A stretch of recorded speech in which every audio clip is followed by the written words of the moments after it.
Athletes ഒക്കെ എസെൻഷ്യലായി ചെയ്തിരിക്കേണ്ടതാണ് പ്ലയോമെട്രിക് വർക്കൗട്ടുകൾ. കുറഞ്ഞ സമയം കൊണ്ട് മാക്സിമം ഫോഴ്സ് പ്രൊഡ്യൂസ് ചെയ്യുക എന്നതാണ് ഇതിന്റെ ലക്ഷ്യം. So welcome my sports series day 20. ഇന്ന് നമ്മൾ പരിചയപ്പെടാൻ പോകുന്നത് കുറച്ച് പ്ലയോമെട്രിക് വർക്കൗട്ടുകൾ. ഫസ്റ്റ് എനിക്ക് പറയാനുള്ളത് നല്ല രീതിയിൽ വാമണം, അല്ലെ ഇഞ്ചുറി വന്നിട്ട് മേലോട്ട് നോക്കിയിരുന്ന് കാര്യമില്ല. ഇനി ഈ വർക്കൗട്ട് ചെയ്താൽ കിട്ടുന്ന ബെനിഫിറ്റ് പറഞ്ഞുതരാം. ഒരു ഫുട്ബോൾ പ്ലെയർ ജമ്പ് ചെയ്യുന്നു, അല്ലെങ്കിൽ കീപ്പർ, ബാസ്കറ്റ്ബോൾ പ്ലെയർ, എല്ലാവരുടെയും ജമ്പ് ഇമ്പ്രൂവ്മെന്റ് ഉണ്ടാകും.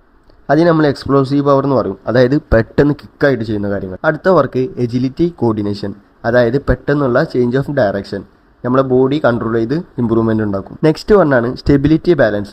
ഒരു പന്ത് കളിക്കാരന് സിംഗിൾ ലെഗിൽ ബോൾ ഷൂട്ട് ചെയ്യുന്നു, അല്ലെങ്കിൽ ഹൈറ്റിൽ നിന്നുള്ള സിംഗിൾ ലെഗ് ലാൻഡിങ്. ഇതൊക്കെ പെർഫെക്റ്റ് ആയിട്ട് തന്നെ ചെയ്യാൻ പറ്റുന്നതാണ്. ലാസ്റ്റ് നമ്മൾ കോമൺ ആയിട്ട് എല്ലാവരും ഫേസ് ചെയ്യുന്നതാണ് ഇഞ്ചുറി പ്രിവെൻഷൻ. നമ്മളെ ടെൻഡൻസ്, ലിഗമെന്റ്സ് ഒക്കെ സ്ട്രോങ് ആയി, മസിൽസ് ഒക്കെ സ്ട്രെങ്ത് ആയി കഴിഞ്ഞാൽ ലിഗമെന്റ് ഫ്രാക്ഷൻ കാര്യങ്ങൾ, ഇഞ്ചുറിന്നൊക്കെ കുറേ രക്ഷ ഉണ്ടാവും. ഇനി പറയാനുള്ളത്, ഇതിൽ നിന്ന് ഓരോ സെറ്റ് ചെയ്യുമ്പോഴും റെസ്റ്റ് എടുത്ത് റിക്കവറി ആയിട്ട് മാത്രം ചെയ്യുക, അല്ലെങ്കിൽ ഈ ജോയിന്റിലൊക്കെ പെയിൻ വരാൻ ചാൻസ് കൂടുതലാണ്. അപ്പോൾ ഫോളോ ചെയ്യാൻ മറക്കണ്ട. അടുത്ത വീഡിയോ കാണുമായിരിക്കും. ബൈ.